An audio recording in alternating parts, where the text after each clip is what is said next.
Bien, muy buenos días, muy buenas tardes, dependiendo la hora en la que nos estén siguiendo.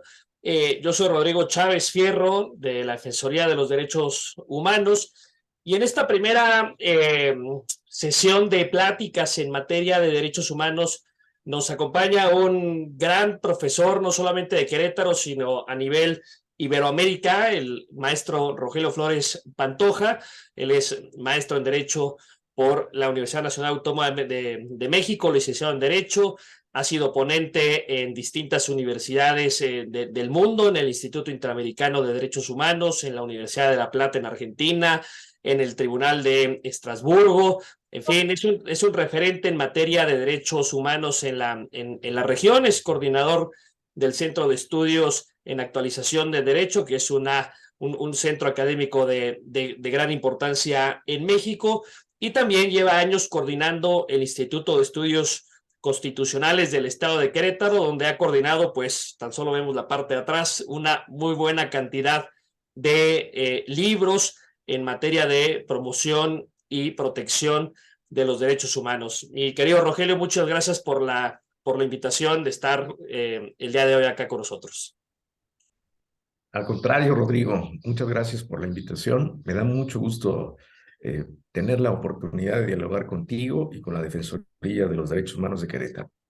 Bien, el tema que hemos planteado para el día de hoy, maestro, es si nos pudieras hacer, digamos, un desarrollo general de uno de los temas más importantes que hay en materia de derechos humanos, que es el tema de la reparación integral cuando se da una violación sobre los derechos humanos, que ha sido además uno de los temas que ampliamente ha desarrollado la jurisprudencia de la Corte Interamericana, pero que en el sistema nacional todavía sigue siendo tal vez un tema que apenas estamos sabiendo operar, sobre todo después de la reforma de 2011. Entonces, la idea es un poco que nos compartas tu visión de lo que es la reparación integral en materia de derechos humanos.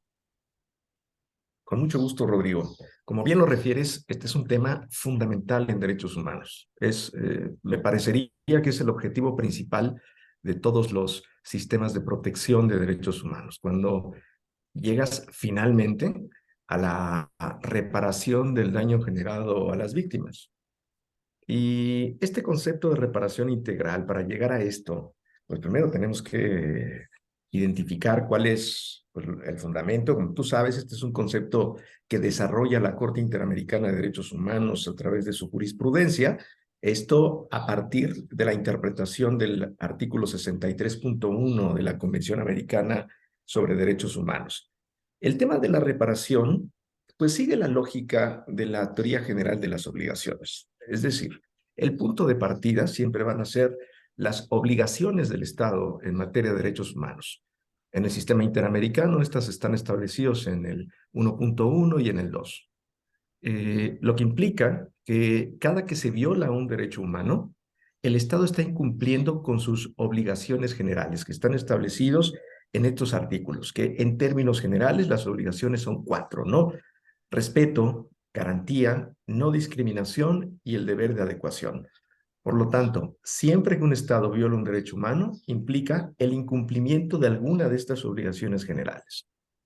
Y tal cual como sucede en la teoría de las obligaciones, el incumplimiento genera responsabilidad. Y al momento de que se determina la responsabilidad internacional de un Estado por el incumplimiento de sus obligaciones derivado de la violación de alguno de los derechos que están reconocidos y protegidos en el marco jurídico interamericano, surge el deber de reparar. Esto tiene una doble dimensión. El Estado tiene el deber de reparar y las víctimas el derecho a ser reparadas. Y aquí es donde viene en el tema de reparación algunas peculiaridades con relación a el derecho internacional de los derechos humanos y particularmente del sistema interamericano, porque inicialmente la reparación se entendía desde el principio de la restitutio in integrum, es decir, regresar las cosas al estado en el que se encontraban, pero cuando esto no era posible, entonces cuantificaba en dinero el daño generado, es decir, se indemnizaba. pero se advertía que en derechos humanos esto era insuficiente, que no se podía limitar a un tema de indemnización, sino que tenían que ir más allá. Y entonces aquí, los primeros antecedentes de la reparación en el derecho internacional, a mí me parece que debemos de identificar pues tres espacios de antecedente al concepto de reparación integral.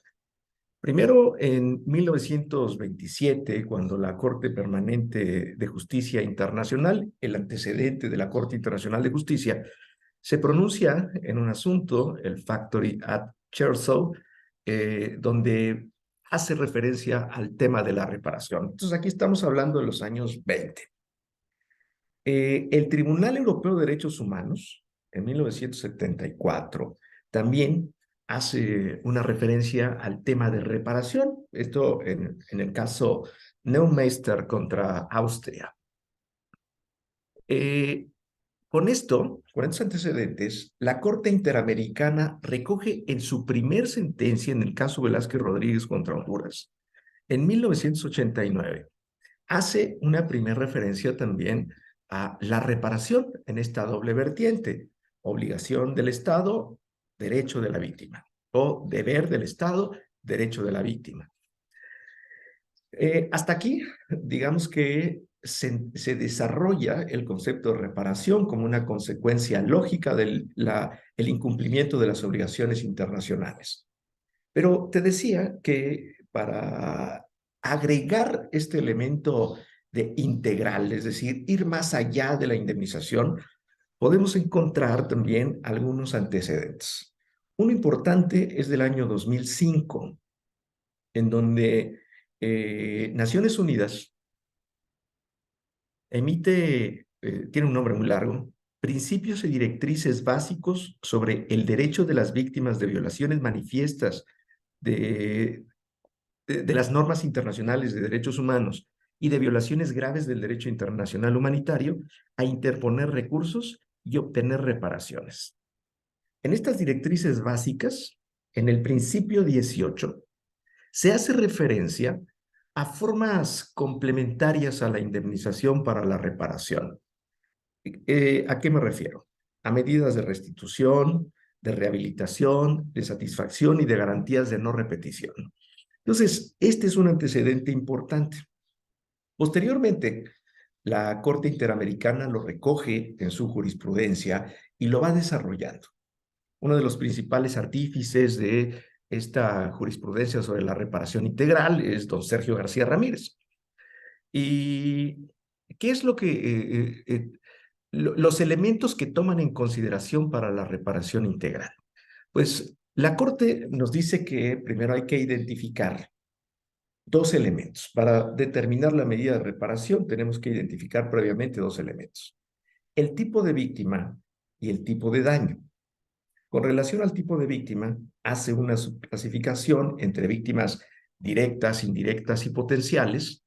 Y en cuanto al daño, identifica que hay dos tipos de daños: el daño material, ese que sí se puede cuantificar en dinero, pero también el daño inmaterial, es decir, cuando se afecta el proyecto de vida, cuando hay una afectación psicológica grave, o cuando se afecta el patrimonio inmaterial o el daño moral, que en estos casos hay que identificar tipo de víctima y tipo de daño, y a partir de eso ahora sí, determinar la medida de reparación. Y entonces esta medida de reparación ya no solo se limita a cuantificar en dinero el daño generado, a la indemnización o a los gastos y costos que tradicionalmente se establecían, sino que ahora se extiende esto hacia la investigación de los hechos, por ejemplo, a las medidas de restitución de derechos, de bienes o de libertades, a medidas de rehabilitación, ya sea esta física, psicológica o social,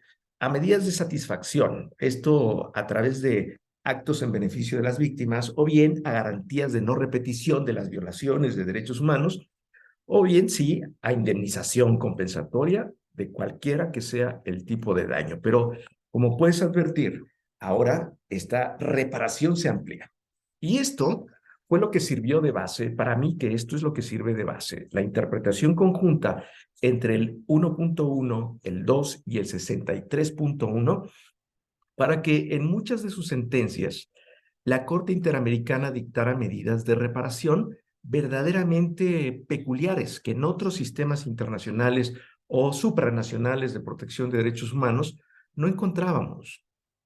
Cuando, atendiendo a todo esto, dice, por ejemplo, en Olmedo Bustos contra Chile, que se tiene que modificar la norma que posibilita la censura previa y afecta la libertad de expresión, pero resulta que esta era una norma constitucional.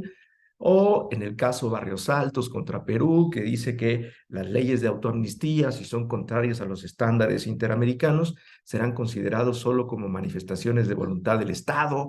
Es decir, está de alguna manera invalidando una norma válida y vigente en el país por ser contraria a la Convención Americana, o cuando en el caso eh, hay un caso contra Paraguay de un instituto de menores infractores en el que determina como medida de reparación, establece las pautas de la implementación de una política pública. Es decir, estas reparaciones que son verdaderamente intensas, en otros sistemas de protección de derechos humanos no encontraríamos. Y la diferencia radica precisamente en las competencias de los órganos. Esto porque, por ejemplo, en el Tribunal Europeo de Derechos Humanos se establece como la posibilidad de emitir medidas de reparación la satisfacción equitativa. Y eso tradicionalmente se ha entendido como la indemnización. Entonces, tampoco se dictan medidas de reparación en el mismo sentido, con la misma intensidad. Otro factor que me parece que juega en este sentido son los estados parte. En Latinoamérica, por ejemplo, en los estados parte de la Convención Americana sobre Derechos Humanos, los 23 países que están bajo la jurisdicción de la Corte Interamericana son latinoamericanos.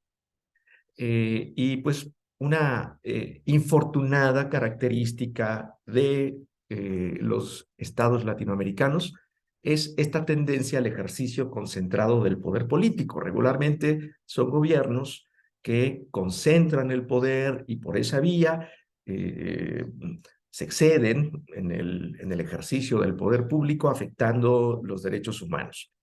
Entonces, esta característica de Latinoamérica ha implicado que también la Corte Interamericana dicte estas medidas peculiares, porque es una región en el mundo que de manera uniforme se caracteriza por eso, ¿no? El ejercicio concentrado o excesivo del poder político con la afectación que esto tiene en los derechos humanos o en el ejercicio de los derechos y las libertades públicas. Otro aspecto que me parece que también juega en este sentido es la posibilidad de la supervisión del cumplimiento de sentencia. Evidentemente que las medidas de reparación necesitan de un seguimiento para su cumplimiento. Y en ese sentido, la Corte Interamericana tiene competencia para supervisar el cumplimiento de sus sentencias. E incluso en esta fase de supervisión de cumplimiento podemos encontrar antecedentes muy relevantes que también abonan a esto. En el caso del sistema europeo, por ejemplo, el Tribunal Europeo de Derechos Humanos, una vez que dicta su sentencia, la supervisión ya no le corresponde a este órgano, sino ya la remite a un órgano de carácter político. La supervisión es de carácter política al Comité de Ministros, que está integrado por los cancilleres de los países del Consejo de Europa. Entonces, la naturaleza de la supervisión del cumplimiento es distinta, ¿no? Y por eso también me parece que este concepto o esta figura se ha desarrollado en mayor medida en el sistema interamericano. Una peculiaridad también que juega en este sentido del el desarrollo de la reparación integral, pues tiene que ver con la manera en la que la Corte Interamericana abordaba sus competencias. Dentro de su competencia contenciosa, la Corte Interamericana tú sabes, dicta 3 resoluciones o con relación a esta fase de la que estamos hablando. La resolución de excepciones preliminares, la resolución de fondo y la resolución de reparación, eh, reparaciones y costas. En algún momento, en una primera etapa de la Corte Interamericana, emitía estas resoluciones por separado, lo que implicaba que la sentencia de reparaciones y costas era independiente a las otras. Incluso podemos advertir, si analizamos la jurisprudencia inicial de la Corte Interamericana, nos vamos a dar cuenta que se dictaban las sentencias en momentos distintos, incluso en las primeras, hasta con un año de diferencia, ¿no? Entre la sentencia de fondo y la sentencia de reparaciones y costas, por ejemplo. Esto cambió a partir del año 2000, en donde ya se emiten las 3 resoluciones en el mismo momento y en el mismo documento. Entonces, inicialmente había esta posibilidad también de un desarrollo más amplio de la sentencia de reparaciones y costas, y posteriormente ya se integran o se emiten en un mismo momento estas 3 tipos de resoluciones. En términos generales, eso es lo que los elementos básicos que nos ayudarían a entender qué es la reparación integral como parte de la doctrina de la Corte Interamericana de Derechos Humanos. Bien, Rogelio, una parte que bien mencionabas y creo que vale la pena el resaltar es lo que se ha denominado el impacto transformador de las sentencias, ¿no? Incluso con ese mandato claro en el caso que mencionabas de la última tentación de Cristo de modificar la Constitución, pero también, por ejemplo, podemos ver el impacto transformador que tuvo la sentencia de Campo Algodonero en México, todo lo que se desprendió después. Me parece que ahí podemos ver la importancia que tienen estas sentencias, no solamente por las importantes argumentaciones e interpretaciones que hacen sobre lo que son los derechos humanos, sino también lo que viene después del cumplimiento de estas sentencias y los cambios que se han vivido en los países a raíz de estas distintas medidas de reparación que la Corte ha empleado, ¿no? Totalmente, totalmente, porque don Sergio también escribió un texto en donde hace una diferencia entre el cumplimiento de las sentencias, el impacto de las sentencias y la trascendencia que tienen estas, ¿no? Porque también yo he conocido estudios cuantitativos en donde se pueden identificar que hay casos que la Corte no ha determinado como totalmente cumplidos, pero que el impacto que han tenido ha sido de tal magnitud que allí es donde radica la relevancia de la reparación integral y de la posibilidad de la supervisión del cumplimiento de sentencia.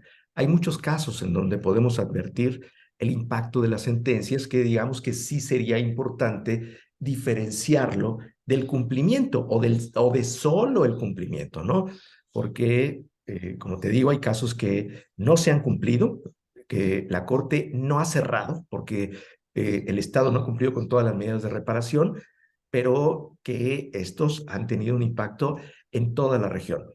Hay casos también en donde, esta fase de la supervisión de cumplimiento de las medidas de reparación ordenadas en la sentencia, ha dado paso a desarrollar la importancia que tiene el no modificar la cosa juzgada internacional. Hay sentencias que pudieron haberse dictado ya desde hace tiempo, como toda esta serie de sentencias que estaban vinculadas con el gobierno de Fujimori en Perú, Barrios Altos, La Cantuta, y que como consecuencia de ello habían derivado en el encarcelamiento de Alberto Fujimori, y que años después, pero muchos años después, se le otorga un indulto humanitario a Alberto Fujimori, y lo que hace la Corte Interamericana pues nada más es llamar a audiencia de supervisión de cumplimiento para preguntar al Estado peruano la compatibilidad entre la figura del indulto que la otorga el presidente y que está en su ordenamiento interno con relación a la cosa juzgada internacional, porque esa figura estaba teniendo un impacto en las medidas de reparación ordenadas en sentencias que ya eran cosa juzgada internacional. Y eso tuvo un efecto, por supuesto. Y así como ese caso, podríamos encontrar muchos en donde es indudable el impacto que tienen las sentencias de la Corte Interamericana en la región, porque, como tú sabes, las sentencias internacionales tienen un doble efecto. Primero, el efecto tutelar, y el que tiene que ver con la reparación del daño a las víctimas, pero también tienen el efecto cautelar, eh, como propósito está en que las violaciones de derechos humanos que se dieron en ese caso no se repitan y que los estados parte, que no fueron los estados parte de la convención y que no fueron los materialmente responsables en ese caso, puedan utilizarlos como un estándar para cumplir con sus obligaciones internacionales. Y esto abona también a otra característica del constitucionalismo latinoamericano, que es el reconocimiento de jerarquía constitucional de los tratados de derechos humanos y de su interpretación. Como consecuencia de ello, en Latinoamérica, la mayoría de los países latinoamericanos en donde el bloque de constitucionalidad le reconoce jerarquía constitucional al derecho internacional de los derechos humanos, entonces esto también juega un papel importante para en el derecho interno, porque finalmente sirven como parámetro de regularidad constitucional. Esto de forma complementaria a la obligación de aplicar control de convencionalidad.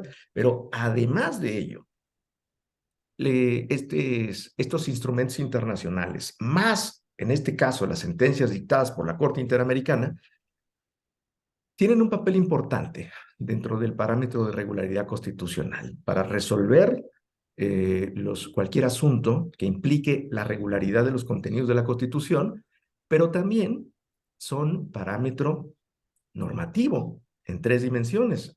En el de la creación de las normas, es decir, esto que corresponde al legislativo, en la validez de las normas cuando sea necesario analizarla como tal, y en la aplicación de las normas. Y en ese ámbito, en el tercero, en el de la aplicación de las normas, en ese caemos todas las autoridades, absolutamente todas de todos los niveles. Entonces, esta compatibilidad constitucional, convencional, toma en cuenta estas decisiones de la Corte Interamericana y como consecuencia de ello sus medidas de reparación. De allí también la relevancia o el efecto que tienen a nivel regional, pero también nacional al momento de su cumplimiento o su implementación. Claro, porque te adelantaste un poco a la pregunta, a dos preguntas que quería hacer, pero una era la cuestión de que no se trata de que a los estados los condenen una y otra vez por lo mismo, ¿no? Evidentemente, una de las garantías es la de no repetición y no se trata de que de cada desaparición forzada o cada acto de tortura que exista en un país, todos y cada uno de esos casos tengan que llegar a la Corte Interamericana. No es el propósito de la Corte Interamericana resolver todos y cada uno de los casos que se den de una violación a la Convención Americana, ¿no? Es que los estados tengan que implementar estas garantías de no repetición, ¿no? Sí, totalmente. Ese es el propósito. El propósito que lo que en algún momento generó una violación de derechos humanos, que esta no se replica en el futuro. Una de las medidas de reparación simbólicas que tienen justo ese propósito, pues son la construcción de memoriales, las disculpas públicas. Vimos en las noticias de esta semana que se le puso el nombre a una calle en la Ciudad de México de Digna Ochoa y Plácido, por ejemplo. Este tipo de medidas tienen ese propósito, que no se olvide, que las sociedades no olviden que allí, en ese lugar, sucedió alguna violación de derechos humanos. Tenemos también un memorial en Ciudad Juárez por Campo Algodonero. Este tipo de medidas tienen ese propósito. Tratar de que la sociedad esté pendiente y esté alerta, porque lo que cambian son los contextos. Los derechos humanos siempre tienen que ser analizados en conjunto con otros dos elementos. la democracia y el Estado de Derecho. Cuando hay una afectación a estos, invariablemente tiene una repercusión sobre los otros dos. Y este tema de la democracia y el Estado de Derecho atiende a contextos coyunturales, porque no es lo mismo el México de Campo Algodonero o de Radilla Pacheco que el México del caso de las mujeres víctimas de tortura sexual en Atenco, o como el México del caso García Rodríguez y Reyes Alpizar contra México. Es decir, los contextos también juegan un papel importante porque estos siempre se van a cambiar, siempre van a cambiar. ¿Y a qué me refiero con contextos? Contextos políticos y contextos sociales. Esos van a ser distintos, por tanto, la naturaleza o las causas que pueden generar la violación de derechos humanos van a transformarse, pero los medios de defensa que atienden a que no se repitan conductas que en algún momento ya sucedieron, allí también juega un papel importante este tema de la reparación. Claro, y otra cuestión que también indicabas que luego vale la pena siempre recordar es que cuando un Estado forma parte de un tratado internacional y en este caso hace además una declaración adicional de aceptación de la competencia del órgano de supervisión de la Corte, no solamente uno queda vinculado por el tratado, sino también por la interpretación que este órgano hace de ese tratado, porque luego pareciera que nos queremos quedar únicamente con la literalidad del tratado y se nos olvida que también es obligatoria la interpretación que hace el órgano y sobre todo cuando es un caso directo al país que ordena medidas de reparación, pues no pueden invocar, ¿no?, disposiciones de derecho interno para justificar el incumplimiento, porque si no, pues carecería de sentido el sistema, ¿no? Sí, efectivamente. Efectivamente, los estados cuando firman y ratifican un tratado asumen las obligaciones que están establecidas en este. Pero evidentemente que el tratado no viene solo, sino el tratado invariablemente necesita ser interpretado. ¿Esto por qué razón? Porque los derechos humanos siempre se reconocen y se protegen, se regulan en normas que por naturaleza son abiertas e indeterminadas. Esto porque lo que genera la violación siempre es la actuación excesiva del Estado. El Estado eh, tiene, por supuesto, esta potestad de autoridad que le reconocimos y nos sometimos a ella. Pero el ejercicio de esa potestad de autoridad también tiene límites, límites objetivos, es decir, el que establecen las normas jurídicas, el principio de legalidad, y tiene límites subjetivos, el de la dignidad humana. Y justamente cuando el Estado deja de advertir estos límites, los pasa y afecta un derecho humano, ahí es donde comienza todo este análisis de responsabilidad del Estado y como consecuencia de ello el surgimiento de el deber de reparar. Y en este análisis de responsabilidad, la conexión entre las disposiciones normativas que están en el tratado y el cumplimiento o incumplimiento de las obligaciones, entre estos está la interpretación que hacen los órganos de tratados y que a través de sus competencias van determinando, en este caso, la responsabilidad internacional de los estados por el incumplimiento de las obligaciones que asumieron al firmar ese tratado. Por esa razón es que esa interpretación es un elemento que no se puede separar también del tratado como tal, sino siempre hay que tomar en consideración la interpretación que se hace de ese tratado a través de las competencias que tienen los órganos. En este caso, estamos hablando de la Corte Interamericana, sus competencias, tanto contenciosa como consultiva. Entonces, los estados están obligados por la Convención Americana, pero también con la interpretación que se ha hecho de esta a través de la competencia contenciosa y la competencia consultiva de la Corte y, por supuesto, también de las competencias que tiene la Comisión Interamericana. Aquí me limito a hablar de estas porque estamos analizando la reparación integral, ¿no? Que ya esta se da en la fase de la competencia contenciosa de la Corte. Bien, Rogelio, otra pregunta. Estas cuestiones de de la reparación no solamente es algo que hay que dejar al ámbito de la Corte Interamericana, ¿no? Los estados, una vez que identifican también que hay una violación, uno no puede decir, pues ya que vayan a quejarse al sistema interamericano, comisión y corte, y que en 10 años vengan a pedirme la responsabilidad internacional, sino una vez que el estado identifica una violación, puede utilizar todo este aparato ya de medidas de reparación que de alguna forma la Corte ha ido desarrollando a lo largo de sus décadas de jurisprudencia, ¿no? Totalmente. Porque lo que hemos referido hasta este momento es el tema de la reparación en esta jurisdicción supranacional. Pero después al momento del cumplimiento de la sentencia en el ámbito nacional, esta tiene un impacto constitucional.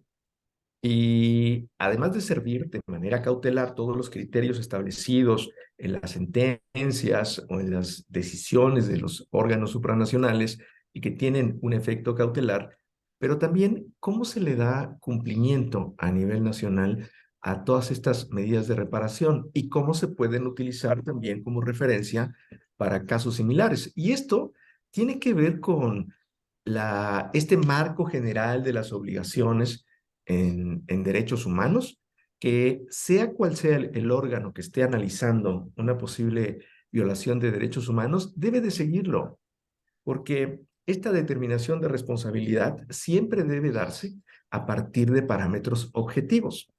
Y ese parámetro objetivo me lo ofrece este camino de las obligaciones o del cumplimiento de las obligaciones. Entonces, tenemos como las fases de este seguimiento que debe dar el Estado para el momento de cumplir las obligaciones. Primero es identificar cuáles son las obligaciones, ¿no? Tanto las generales que he referido antes como las específicas. Y estas obligaciones específicas son todos los derechos que están en el bloque de constitucionalidad, es decir, los de la Constitución y los derechos que están en los tratados de los que México es parte. Segundo elemento, vamos a analizar el cumplimiento o no de la obligación. Eso se va a determinar a partir de identificar si se violó o no un derecho humano. En el caso de que sí se haya violado un derecho humano, como consecuencia de ello surge la obligación de reparar. Y en esa obligación de reparar, ya cuando llegamos a esa parte que se puede replicar todo este desarrollo del sistema interamericano, a nivel nacional tienen que considerarlo, pero un elemento que también es importante es ubicar cuáles son las competencias del órgano que está dictando las medidas de reparación. Es decir, qué tipo de autoridades, porque hay autoridades que tienen funciones de control y autoridades que tienen funciones de aplicación. Entonces también es importante identificar cuáles son las competencias que tiene la autoridad al momento de dictar medidas de reparación. Esto va a ser muy importante para ubicar hasta dónde pueden hacerlo. Y hay algunos precedentes también en el ámbito nacional, ¿no? De qué autoridades pueden replicar las medidas de reparación tal cual como en esta doctrina de la reparación integral, cuáles no. Por ejemplo, un ombudsperson evidentemente puede replicar todas las medidas de reparación de la Corte Interamericana, pero otro tipo de autoridades, quizá no todas, porque habría que atender al principio de legalidad eh, y a las competencias que tiene justamente para que no se exceda, pero ahí también entrar en juego la posibilidad de la concurrencia de distintos órganos al momento de reparar el daño a las víctimas, pero indudablemente que una guía importante para determinar esto, pues es toda esta doctrina de la reparación integral de la Corte Interamericana. Bien, Rogelio, una última pregunta, igual es un poco reiterativa, pero así como se hace esta distinción entre víctimas directas, víctimas indirectas, también las reparaciones que dicta la Corte Interamericana tienen, digamos, esa distinción, ¿no? Reparaciones para las víctimas directas e indirectas, pero sobre todo las que luego tienen más impacto, evidentemente, son las reparaciones, digamos, del ámbito general, ¿no? Para que esto no ocurra. Me parece que esa, más allá de la indemnización a la víctima, que no deja de ser importante, pero son estas medidas generales, digamos, de reparación, las que a la larga terminan teniendo un impacto transformador en los estados que aceptan la jurisdicción de la Corte. Así es. Dependiendo de la medida de reparación, si hay unas que están dirigidas de manera específica a las víctimas, pues el impacto quizá o el efecto quizá sea más acotado, ¿no? A, a la circunstancia de las víctimas. Pero hay otro tipo de medidas que su efecto, además de también, por supuesto, impactar a las víctimas, se expande. Eh, por ejemplo, lo que recientemente determinó la Corte Interamericana en el caso más reciente contra México sobre las figuras del arraigo y la prisión preventiva oficiosa. Allí lo que dice el análisis de la Corte Interamericana concluye que estas figuras son contrarias a la Convención Americana per se, utiliza ese término, es decir, la sola existencia de estas figuras impacta a la Convención Americana, particularmente al artículo 2, que es el que habla del deber de adecuación, esta necesidad de armonizar el derecho interno con las obligaciones internacionales, ¿no? Porque regularmente las violaciones de derechos humanos se generan no por la figura como tal, sino por, digamos, el ejercicio excesivo de esa figura en un caso concreto, tiene como consecuencia la violación de un derecho humano. Pero en el caso de estas figuras, la Corte lo que dice es, son contrarias a la Convención Americana per se, o sea, su propia existencia. ¿Eso qué quiere decir? Pues que está haciendo como un análisis en abstracto, ¿no? De estas figuras. No, no, y esa conclusión tiene, por supuesto, un impacto. El impacto podría ser que cada que se utiliza la figura del arraigo, la prisión preventiva oficiosa, se están violando derechos humanos, porque la Corte lo que hizo fue un análisis en abstracto de estas figuras. Después, por supuesto, las analiza con relación a la aplicación en el caso de las dos víctimas. Pero este también es un ejemplo de este impacto transformador, ¿no? Y esto tendrá un efecto que en nuestro país recién comienza con relación a estas dos figuras, pero evidentemente que tendrá un impacto en todos los ámbitos. Bien, Rogelio, pues la verdad, pues, nuevamente insistir en la labor que haces en el Instituto de Estudios Constitucionales, porque no se trata solamente de conocer el tratado, hay que conocer la jurisprudencia que hay en virtud de estos tratados. Y bueno, el instituto ha editado obras de casos muy importantes, Lagos del Campo, Poblete Vilchis, La Cajorte, es decir, que hay que conocer no solamente incluso la jurisprudencia de la Corte, sino también pues el debate que originan estos casos y la doctrina que se va desarrollando de sentencias pues muy actuales y con mucho impacto en el sistema interamericano. Desde la academia yo estoy convencido que tenemos que aportar desde ese lado, porque evidentemente que cuando existen sentencias que están explorando nuevos espacios, como estos casos que tú acabas de referir, que surgieron hace algunos años cuando la Corte Interamericana determina la violación directa del artículo 26, es decir, la justiciabilidad directa de los derechos económicos, sociales, culturales y ambientales. Y a partir de esto puede haber posturas encontradas, ¿no? Con relación a los criterios que asume la Corte. Y yo estoy convencido que desde la academia tenemos que ofrecer insumos para el debate, para el análisis, para la discusión. Y por ello es que aquí en el Instituto de Estudios Constitucionales del Estado de Querétaro hemos publicado una serie de libros que están orientados hacia eso, hacia esta línea jurisprudencial de la justiciabilidad de los DESCA. Hemos hecho infografías en conjunto con la Corte Interamericana de casos relevantes. Tenemos libros también sobre el impacto de las sentencias del sistema interamericano. Tenemos libros sobre el sistema interamericano. Eh, me parece que tenemos que hacer eso también desde la academia, ¿no? Y que por supuesto les invito a consultar porque todos los libros del instituto son de acceso abierto y están disponibles en bibliotecas jurídicas como las del Instituto de Investigaciones Jurídicas de la UNAM o de la propia Corte Interamericana de Derechos Humanos. Pues muchas gracias, Rogelio. Ya estaremos dejando acá en la sección de comentarios los hipervínculos a las obras que hemos mencionado, y agradecerte por ser el primero que va a inaugurar estos espacios de reflexión acá para la Defensoría de los Derechos Humanos, para el Centro de Estudios, y seguramente pues te estaremos molestando para otras reflexiones que vayan surgiendo. Y bueno, pues agradecerte mucho tu tiempo y tu disponibilidad, y siempre la generosidad que tienes de compartir tus conocimientos con nosotros. Rodrigo, el que tiene que agradecer soy yo por la oportunidad de dialogar con estos temas tan relevantes. Pues muchísimas gracias a todos por su atención, y quedamos atentos a cualquier comentario. Muchas gracias a todos.